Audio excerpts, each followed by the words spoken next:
Many school districts in Florida have decided that they will not offer AP psychology after all because they fear retribution against the teachers and the administrators because of the still ambiguity that is seen in the wording, as well as what's been said by the College Board and the Education Commissioner. Our Florida students will be suffering because of this, and it can impact their future. Now, I wish I didn't have to, but let's talk about it. Hey everybody, it's Dr. David. So, goodness gracious, I was hoping we were going to be able to put this to rest and that the students would be able to take the classes that they want to take. Now, AP Psychology has been one of the most popular advanced placement classes, which leads to college credit, for 30 years now. On average, 25 to 30,000 students a year have taken this course, and there's never been problems up until now, even though the course and the test have not changed. Now, here we go with this Parental Rights and Education Act, this so inappropriately named, this really terrible name because it's the opposite, not allowing families to choose how they can educate their children on a case-by-case basis, which is what this is all about. That, again, students may not be able to get the college credit that they want. It's a real mess, and it's just so sad that our students are suffering.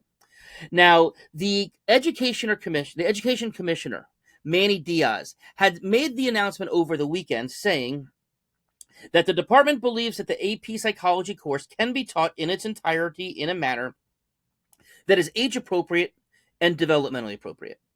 However, the state of Florida doesn't define what that means. It leaves it open to interpretation. Inappropriate.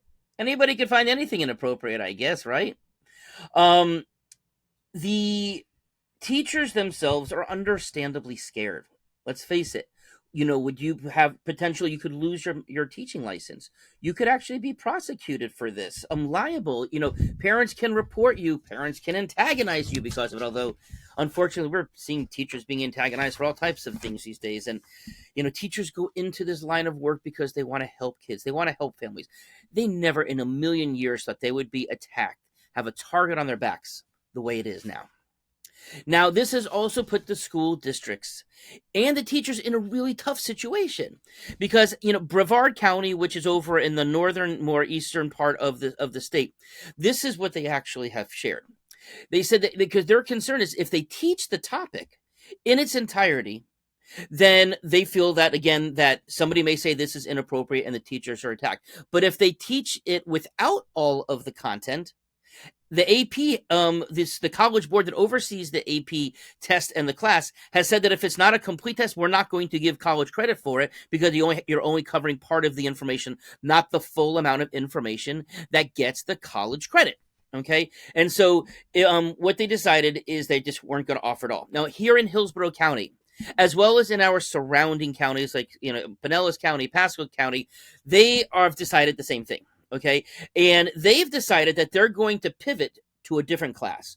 And it's a college level psychology class offered by Cambridge International. Okay. But Cambridge has said that they're going to follow the state laws and not provide all of the content. So guess what? They got bullied. College Board did not, but they decided that they would instead step in, back down, and just be servants to the state of Florida. Really, way to go. Now and so they said that they will restrict the gender identity and the gender dysphoria and sexual orientation and all of things that would normally come up in a psychology class. Okay, now here's part of the issue. Once they change this curriculum, the American Council of Education, they're the ones who oversees to make sure that a course does in fact qualify for college credit.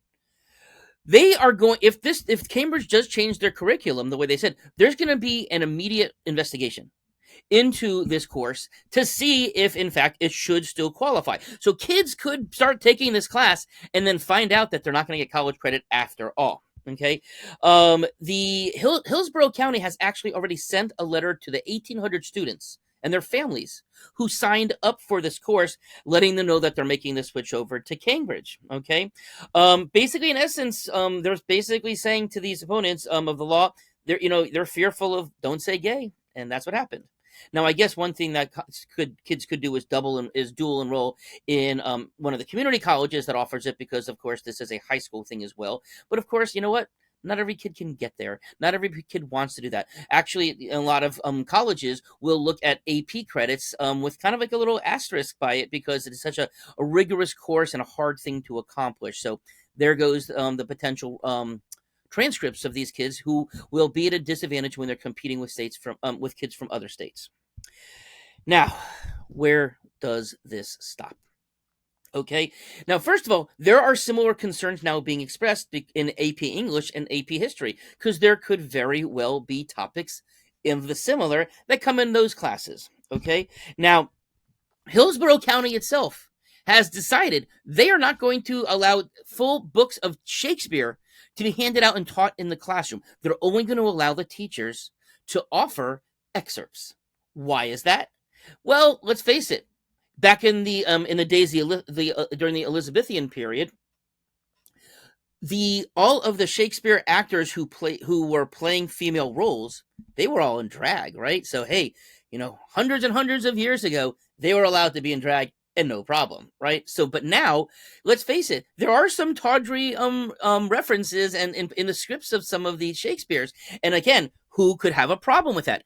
Who knows, right? Somebody could complain that was just too much for their kid. It was developmentally inappropriate, and now they're going to go after the teacher for teaching Shakespeare.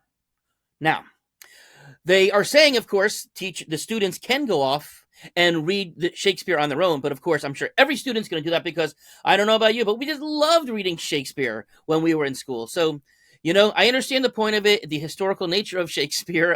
If you can understand it was sometimes kind of funny, kind of thought-provoking, but now students will not have this part of their curriculum because of this same law.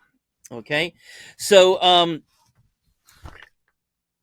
here's my overall thoughts on this. Okay, first and foremost, it does seem as if our kids are being used as pawns. Okay, now this draconian "Don't Say Gay" law is the source of it, right? If it wasn't for this law that had been passed, that then was changed to include up to high schoolers, up to 12th grade, we would not be having this conversation before, because it was such an issue up until this year, because it was a non-issue. Okay, now I understand why the schools are doing this. Let's propose that, let's say that there was a student who has developmental delays, but certainly has the capability of taking AP psychology. Okay, and and during that class, they learn about the mental health, the issues that come up for LGBTQ plus youth and other individuals. Okay, now let's say a teacher of that a mother or father of that developmentally delayed child decides, hey, you know what? That is not developmentally appropriate for my kid, because my kid's development appropriate of a middle schooler, and they shouldn't be taught that. And guess what happens then? The teacher gets reported back into the system, back into a whole investigation. We know what's happened to some teachers when they've done this. But even if the teachers are found innocent, they should never be put through this. They're not paid enough to do what they do already, let alone to have the stress that would be put on them to have this investigation filed, and then they have to defend themselves. And also, let's not kid ourselves. A parent could decide that something's not developmentally appropriate for their child because they decided to because they have a bigoted notion in their heart, and they just don't want their kids learning about LGBTQ plus community or anything to do with that whatsoever. So they decide, hey, you know what? It's still developmentally inappropriate for my child. Okay. And what happens then? Again, the teacher gets reported, investigations start. Now, I have a much more simple solution to this. If you don't want your kid taking that class or learning that stuff, don't let your kid sign up for the class. Do not impact everybody else. This law is not about parental rights, because if it was, parents would have the right to have their kid take this class in the first place. This is BS. The bully's now winning again, and again, our students, our children are going to be suffering. So, I ask, why is the state of Florida depriving our children a full and well-rounded education? Have a nice day.